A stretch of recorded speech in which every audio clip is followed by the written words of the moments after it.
Hi hello, இன்றைக்கி என்ன ஸ்பெஷல்னு பார்த்தீங்கன்னா நண்டு கிரேவி தாங்க. எப்படி செய்கிறதுன்னு பார்க்கலாம் வாங்க. அடுப்பில் பாத்திரம் வச்சு ஆயில் சேர்த்துக்கோங்க. ஆயில் நல்லா ஹீட் ஆனதும் ஆனியன் சேர்த்துக்கோங்க. கூடவே அரை ஸ்பூன் கசகசா எடுத்துருக்கேன். பட்டை ஏலக்காய் சேர்த்துக்கோங்க. கொஞ்சம் சாஃப்டானதும் சோம்பு சீரகம் சேர்த்துக்கோங்க. கையோட மிளகு சேர்த்துக்கோங்க. மிளகு கொஞ்சம் அதிகமாகவே சேர்த்துக்கோங்க. கொஞ்சம் சாஃப்டானதும் தக்காளி சேர்த்துக்கோங்க. இப்போ கட் பண்ணி வச்சுருக்க கோகனட் சேர்த்துக்கலாங்க. இந்த மாதிரி பீஸாவும் சேர்த்துக்கோங்க, இல்லைனா துருவி கூட சேர்த்துக்கலாம். எல்லாத்தையும் போட்டு நல்லா வதக்கி விடுங்க. இப்போ கூடவே மஞ்சத்தூள் சேர்த்து வதக்கி விட்டுக்கோங்க. இது ஃபுல்லாக கம்ப்ளீட்டாக வதங்கினதும் ஃபுல்லாக ஆற வச்சு அரைச்சி பேஸ்ட் எடுத்து வச்சுக்கலாம். அடுப்பில் பேன் வச்சுட்டு ஆயில் சேர்த்துக்கோங்க. ஆயில் நல்லா ஹீட் ஆனதும் சோம்பு சேர்த்துக்கோங்க. சோம்பு நல்லா பொரிஞ்சதும் ஆனியன் சேர்த்துக்கோங்க.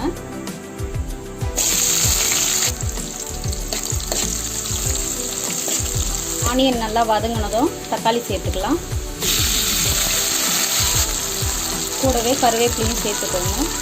தக்காளி சீக்கிரமாக சாஃப்ட் ஆகிறதுக்கு சால்ட்டு சேர்த்துக்கோங்க.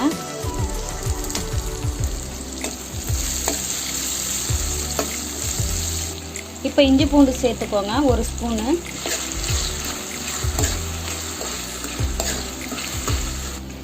இப்போ மல்லித்தூள் சேர்த்துக்கலாம். நான் 2 ஸ்பூன் மல்லித்தூள் எடுத்திருக்கேன். மல்லித்தூள் எப்பவுமே கொஞ்சம் அதிகமாக சேர்த்துக்கோங்க. மிளகாத்தூள் 1.5 ஸ்பூன் எடுத்திருக்கேன். லைட்டாக கலந்து விட்டுக்கோங்க. இப்போ இந்த ஸ்டேஜில் அரைச்சி வச்சுருக்க பேஸ்ட்டை சேர்த்துக்கலாம் வாங்க. லைட்டாக தண்ணி ஊற்றி கொஞ்சமாக கலந்து விட்டுக்கோங்க.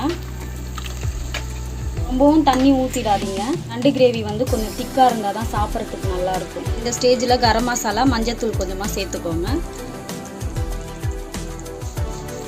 இப்போ இந்த ஸ்டேஜில் நண்டு போட்டுடலாம் வாங்க.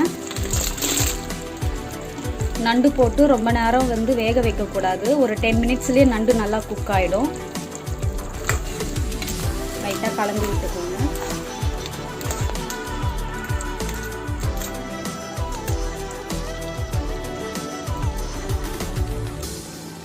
அவ்வளோதாங்க. ரொம்ப டேஸ்டான இந்த ரெய்னி சீசனுக்கு ஏற்ற நண்டு கிரேவி வீட்டிலே ரெடி பண்ணுறது பார்த்தாச்சு. நீங்களும் இதே மாதிரி ட்ரை பண்ணுங்கள். கண்டிப்பாக உங்களுக்கும் பிடிக்கும். நெக்ஸ்ட் வீடியோவில் பார்க்கலாம். பாய்.